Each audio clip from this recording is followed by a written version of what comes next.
ആരും അറിയാതെ അല്ലെങ്കിൽ ഒരിക്കലും നടന്ന് കിട്ടാത്ത ആഗ്രഹങ്ങൾ നേടിയെടുക്കണം എന്ന് മനസ്സിൻ്റെ ഉള്ളിലുണ്ടെങ്കിൽ ഭാഗ്യക്കൂടായില്ല ഈ ഒരു സലാത്തിനെ ഇൻഷാ അള്ളാ നിങ്ങൾ ചൊല്ലി നോക്കിക്കോളി. ഇത് ഞാൻ വെറുതെ പറയുന്ന കാര്യമല്ലേ, ഒരു അനുഭവം ഞാൻ പറഞ്ഞു തരാം. നല്ല രീതിയിൽ ജോലി ചെയ്ത് പോന്നിരുന്നതായിരുന്നു ഞാൻ. ആ ഒരു ടൈമിൽ എനിക്ക് ജോലി എന്നതിൽ നിന്ന് പിരിച്ചു വിടുകയാണ് എന്ന് പറഞ്ഞിട്ട് ഒരു നോട്ടിഫിക്കേഷൻ വന്നു. ആ ഒരു ടൈമിൽ എൻ്റെ ജീവിതത്തിൽ എന്താണ് ഇനി ചെയ്യേണ്ടത് എന്നൊരവസ്ഥയിലായിരുന്നു ഞാൻ. കാരണം ഓരോ ദിവസങ്ങളിലുള്ള EMI, അതുപോലെ തന്നെ കുറികൾ, ബാങ്കിൽ അടക്കേണ്ട പൈസകൾ, വീട്ടു ചിലവുകൾ, ഇതൊക്കെ കൂടെ ആലോചിച്ച് ഞാൻ ആകെ ടെൻഷനായി. ഞാൻ എന്താ കാട്ടേണ്ടത് എന്ന് എനിക്ക് അറിയാത്തൊരവസ്ഥയായിരുന്നു അത്. കാരണം ജീവിതത്തിൽ ഒരിക്കലും ഇങ്ങനെ ഉണ്ടാകും എന്ന് വിചാരിച്ചിരുന്നില്ല. ഞാൻ എൻ്റെ കയ്യിൽ കിട്ടുന്ന പൈസയിൽ ഒരുപാട് അഹങ്കരിച്ചിരുന്ന ഒരാളായിരുന്നു. അതുപോലെ തന്നെ ഇത്തരം ദിക്റുകളായാണെങ്കിലും സലാത്തുകളാണെങ്കിലും മറ്റുള്ളവർ ചൊല്ലുന്നത് കാണുമ്പോൾ ഞാൻ പറഞ്ഞിരുന്നു, എന്തിനാണ് ഇങ്ങനെ ചെല്ലുന്നത്, ഇതൊക്കെ തട്ടിപ്പാണ്, അവർക്ക് പൈസ ഉണ്ടാക്കാൻ വേണ്ടിയിട്ടാണ് ഈ ഒരു കാര്യങ്ങളൊക്കെ ചെയ്യുന്നത്, അതൊക്കെ നിങ്ങൾക്ക് പറഞ്ഞു തരുന്നത് ഞാൻ പറഞ്ഞിരുന്നു. എൻ്റെ പെങ്ങളായിക്കോട്ടെ, അതുപോലെ തന്നെ ഉമ്മ ആയിക്കോട്ടെ, ഭാര്യ ആയിക്കോട്ടെ, ഇത്തരത്തിലുള്ള മജ്ലിസുകളൊക്കെ കേൾക്കുമ്പോൾ ഞാൻ അവരൊക്കെ അതിൽ നിന്ന് പിന്തിരിപ്പിക്കാൻ വേണ്ടിയിട്ട് ഒരുപാട് ഓടി നടന്നിട്ടുള്ള ഒരാളാണ്. ആ ഒരു ടൈമിലാണ് എൻ്റെ ജീവിതത്തിൽ ഇങ്ങനെ ഒരു അടിയായിട്ട് ഈ ഒരു കാര്യം വന്നത്. ആ ഒരു സമയത്ത് ഞാൻ ആലോചിച്ച് ഇനി എന്താ ചെയ്യുക. കാരണം മുമ്പിൽ ഒരു വഴിയില്ല. കാരണം ഫീസ് അടക്കാനായിട്ടുണ്ട്, EMI വന്നിട്ടുണ്ട്. ആ ഒരു ടൈമിലാണ് ഇങ്ങനെ ഒരു കാര്യം വന്നിട്ടുള്ളത്. ആ ഒരു സമയത്ത് ഞാനിങ്ങനെ ഒരു ഭ്രാന്ത് പിടിച്ച അവസ്ഥയിൽ നിൽക്കുന്ന സമയത്താണ് എൻ്റെ ഫ്രണ്ടിനെ വിളിക്കുന്നത്. ഞാൻ അവനക്ക് വിളിച്ചിട്ട് കാര്യങ്ങളൊക്കെ സംസാരിച്ചതിന് ശേഷം ഞാൻ അവനോട് ചോദിച്ചു, എൻ്റെ മനസ്സിൽ തോന്നിയപ്പോൾ എടാ എന്തെങ്കിലും ദിക്റോ സലാത്തോ എനിക്കിതിന്നൊന്ന് രക്ഷപ്പെടണം, എന്തെങ്കിലും ഉണ്ടോ ആ രീതിയിൽ എന്ന് പറഞ്ഞിട്ട്. ആ ടൈമിൽ അവൻ എന്നോട് പറഞ്ഞു, എന്തെന്നറിയോ, അണക്കിതിലൊന്നും വിശ്വാസമില്ലാത്തതല്ലേ, പിന്നെ എന്താപ്പം ഇങ്ങനെയൊക്കെ ചോദിക്കണേ. അതിലവൻ പറഞ്ഞു, നമുക്ക് ഇത്തരത്തിലൊരു അനുഭവം വരുമ്പോഴല്ലേ ഉള്ളൂ ഇത്തരം കാര്യങ്ങളോടൊക്കെ നമുക്കൊരു വിശ്വാസം കൂടുക. ഞാൻ എൻ്റെ മറ്റെല്ലാ വഴികളും നോക്കി, ഇനി എനിക്ക് ഇത്തരത്തിലുള്ള വഴി മാത്രമേ ഉള്ളൂ. എനിക്ക് തോന്നുകയാണ് എനിക്ക് എന്തെങ്കിലുമൊക്കെ ഒന്ന് ചെല്ലണം, പക്ഷെ എനിക്ക് എന്താണ് ചെല്ലേണ്ടത്, എന്താണ് ചെയ്യേണ്ടതെന്ന് അറിയുന്നില്ല എന്ന് പറഞ്ഞിട്ട് അവനോട് പറഞ്ഞു.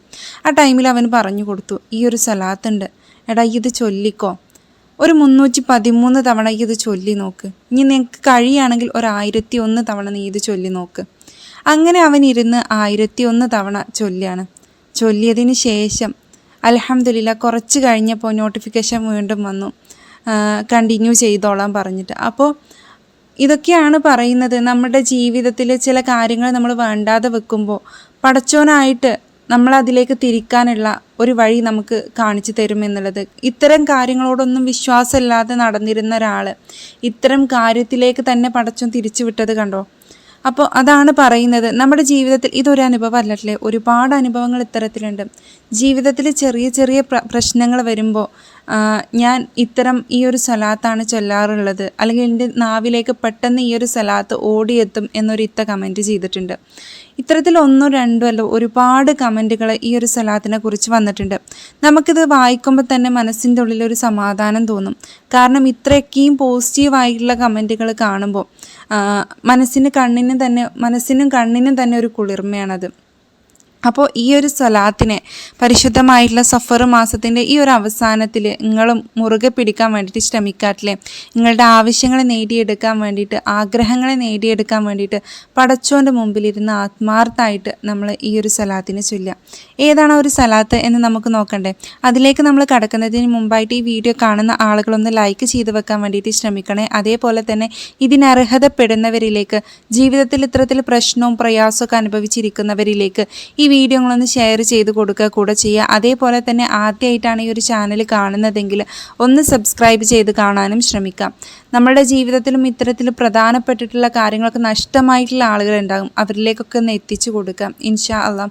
അള്ളാഹു സുബ്ഹാനഹു തആല തൗഫീക്ക് നൽകട്ടെ ഈ ഒരു സലാത്തിനെയും മുറുകെ പിടിക്കാൻ വേണ്ടിയിട്ട്. പിന്നെ ഒരു കാര്യം ഞങ്ങളോട് പറയട്ടെ, ഈ ഒരു സലാത്തിൻ്റെ ഒരു ഗുണം എന്ന് പറഞ്ഞിട്ടുണ്ടെങ്കിൽ ഒരു ദിവസത്തിൽ ഒരു 100 തവണ നിങ്ങൾക്ക് ഈ ഒരു സലാത്തിനെ ചൊല്ലാൻ സാധിക്കുകയാണെങ്കിൽ ഈ ഒരു സലാത്തിനുണ്ടല്ലോ അള്ളാഹു സുബ്ഹാനഹു തആലയുടെ പൂമുത്ത് റസൂൽ അന്തി ഉറങ്ങുന്ന മദീനയിലെ റൗളയിലേക്ക് എത്തിപ്പെടുകയും അതുപോലെ തന്നെ ആരാണ് ചൊല്ലിയത് അവൻ്റെയും അവൻ്റെ പിതാവിൻ്റെ പേരും അവിടെ രേഖപ്പെടുത്തും എന്നുള്ളതാണ്. അപ്പോൾ ഒരു ദിവസം നമുക്കത് ചൊല്ലാൻ കഴിഞ്ഞില്ല, അല്ലെങ്കിൽ നമ്മൾ മരണപ്പെട്ടു പോവുകയാണ്. ആ ടൈമിൽ റസൂൽ അവിടെ നിന്ന് അന്വേഷിക്കുത്രേ, ഇന്ന ആളുടെ സ്വലാത്ത് എന്താണ് എനിക്ക് വരാത്തത് എന്നുള്ളത്. അത്രമേൽ റസൂലിന് പ്രിയപ്പെട്ട ഒരു സ്വലാത്താണ് ഈ ഒരു സ്വലാത്ത് എന്ന് പറഞ്ഞിട്ടുണ്ടെങ്കിൽ, അപ്പോൾ ഇത്രയ്ക്ക് മഹത്വം നിറഞ്ഞിട്ടുള്ള ഈ ഒരു സ്വലാത്തിനെ നമ്മൾ പടിയിറക്കി വിട്ടിട്ടുണ്ടെങ്കിൽ, ഒരു വിലയും കൊടുക്കാതെ വിട്ടിട്ടുണ്ടെങ്കിൽ അത് നമുക്കുള്ള ഒരു നാശം തന്നെയാണെങ്കിൽ നമുക്കുള്ള ഒരു ഭാഗ്യക്കേട് ആണ് എന്നേ ഞാൻ പറയുന്നുള്ളൂ. കാരണം ഇത്രയും വലിയൊരു മുതൽക്കൂട്ട് നമ്മുടെ കയ്യിൽ വന്നിട്ട് തട്ടിക്കളയാതിരിക്കാം. അതേതാണെന്ന് നമുക്ക് നോക്കാം ഇൻഷാ അള്ളാഹ്. അള്ളാഹു സുബ്ഹാനഹു തആല ഈ ഒരു അമലിനെ ചെയ്യാനും നമുക്കും ഇതിൻ്റെ ആ ഒരു പ്രതിഫലം നൽകാനും റബ്ബ് സുബ്ഹാനഹു തആല തൗഫീക്ക് നൽകട്ടെ. വിജയത്തിൻ്റെ സ്വലാത്തായിട്ടുള്ള സ്വലാത്തുൽ ഫാത്തിഹ് ഞാൻ ഒരുപാട് 2-3 വീഡിയോസൊക്കെ ഈ സ്വലാത്തുൽ ഫാത്തിഹിനെ കുറിച്ചിട്ട് ഇട്ടിട്ടുണ്ടെന്ന് തോന്നുന്നു. ആ ഒരു സമയത്തൊക്കെ ഞാൻ വിചാരിക്കും ഇനിയിപ്പോൾ സ്വലാത്തുൽ ഫാത്തിഹിനെ കുറിച്ചിട്ട് ഇടൂല.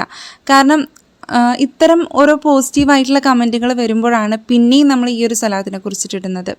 അപ്പോൾ ഈ ഒരു സമയത്ത് ഞാൻ ഈ ഒരു സ്വലാത്തിനെ കുറിച്ച് ഇടാൻ കാരണം ഈ ഒരു അനുഭവമാണ് അല്ലേ. അപ്പോൾ നമുക്കും ഇത്തരത്തിൽ പോസിറ്റീവായിട്ടുള്ള അനുഭവങ്ങൾ വേണം എന്നുണ്ടെങ്കിൽ ഈ ഒരു സ്വലാത്തിനെ മുറുകെ പിടിച്ച് നമ്മൾ റബ്ബിൻ്റെ മുമ്പിൽ എത്തരത്തിലിരുന്ന് ആത്മാർത്ഥമായിട്ട് ദുആ ചെയ്യുന്നോ അതിനനുസരിച്ച് റബ്ബ് നമുക്കും നമ്മളുടെ ആ ജീവിതത്തിൽ ആ ഒരു ആഗ്രഹം നേടിത്തരിക തന്നെ ചെയ്യും. ഇത് ഞാൻ വെറുതെ പറയുന്ന ഒരു കാര്യമല്ല. സ്വലാത്തുൽ ഫാത്തിഹിനെ കുറിച്ചിട്ട് എല്ലാവർക്കും അറിയുന്ന കാര്യമാണ്.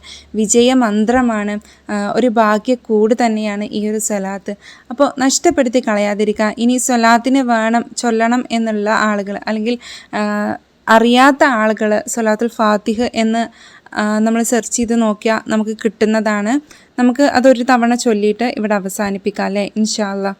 അല്ലാഹുമ്മ സ്വല്ലി അലാ സയ്യിദിന മുഹമ്മദിനിൽ ഫാത്തിഹി ലിമാ ഉഗ്ലിക വൽ ഖാതിമി ലിമാ സബഖ് നാസിറിൽ ഹഖ് ബിൽ ഹഖ് വൽ ഹാദി ഇലാ സിറാത്തിക്കൽ മുസ്തഖീം വഅലാ ആലിഹി ഹഖ ഖദരിഹി വമിഖ്ദാരിഹിൽ അലീം. വളരെ വേഗത്തിൽ നമുക്കിത് ചൊല്ലി തീർക്കാൻ സാധിക്കും. കുറച്ച് മനസ്സാന്നിധ്യത്തോടുകൂടെ മനസ്സിൽ നല്ല ഭയഭക്തിയോടുകൂടെ പടച്ചോൻ്റെ മുമ്പിലിരുന്ന് നമുക്കിത് ചൊല്ലാൻ സാധിക്കുകയാണെങ്കിൽ നമ്മളുടെ ഇടങ്ങേറുകളൊക്കെ ആരും അറിയാത്ത രീതിയിൽ തന്നെ അതൊന്ന് ഒഴുകിപ്പോയിക്കോളും. പടച്ച തമ്പുരാൻ നമുക്ക് എന്തെങ്കിലും പ്രശ്നങ്ങൾ നൽകിയിട്ടുണ്ടെങ്കിൽ ഈ സ്വലാത്തിൻ്റെ മഹത്വം കൊണ്ട് റബ്ബ് അതിനെ നീക്കിത്തരും എന്നുള്ളത് തീർച്ചയാണ് അല്ലേ. അപ്പോൾ ഇന്നത്തെ വീഡിയോ ഞാനിവിടെ അവസാനിപ്പിക്കുകയാണ്. എന്തെങ്കിലും സംശയങ്ങളുണ്ടെങ്കിൽ നിങ്ങൾക്ക് കമൻറ്റിലൂടെ ചോദിക്കാവുന്നതാണ്. പിന്നെ ശുദ്ധിയുള്ളവർക്കും ഇല്ലാത്തവർക്കും ഒരേപോലെ ചൊല്ലാൻ പറ്റിയിട്ടുള്ള ഒരു സ്വലാത്താണ് ഇത്. ചെറിയവരെന്നോ വലിയവരെന്നോ അല്ലെങ്കിൽ കുട്ടികൾ മാതാപിതാക്കൾക്ക് വേണ്ടി, മാതാപിതാക്കൾ മക്കൾക്ക് വേണ്ടിയിട്ടൊക്കെ ചൊല്ലാൻ പറ്റിയിട്ടുള്ളൊരു സ്വലാത്താണിത്. അത്തരത്തിലുള്ള ആവശ്യങ്ങളൊക്കെ നിയത്ത് വെച്ച് ചൊല്ലാൻ പറ്റിയിട്ടുള്ളൊരു കാര്യമാണ്. ഹലാലായിട്ടുള്ള ഉദ്ദേശങ്ങൾക്ക് വേണ്ടി മാത്രം ഈ ഒരു അമലിനെ ചൊല്ലാൻ വേണ്ടിയിട്ട് ശ്രമിക്കുക. അസ്സലാമു അലൈക്കും വറഹ്മത്തുള്ളാഹി തആല വബറകാതുഹു.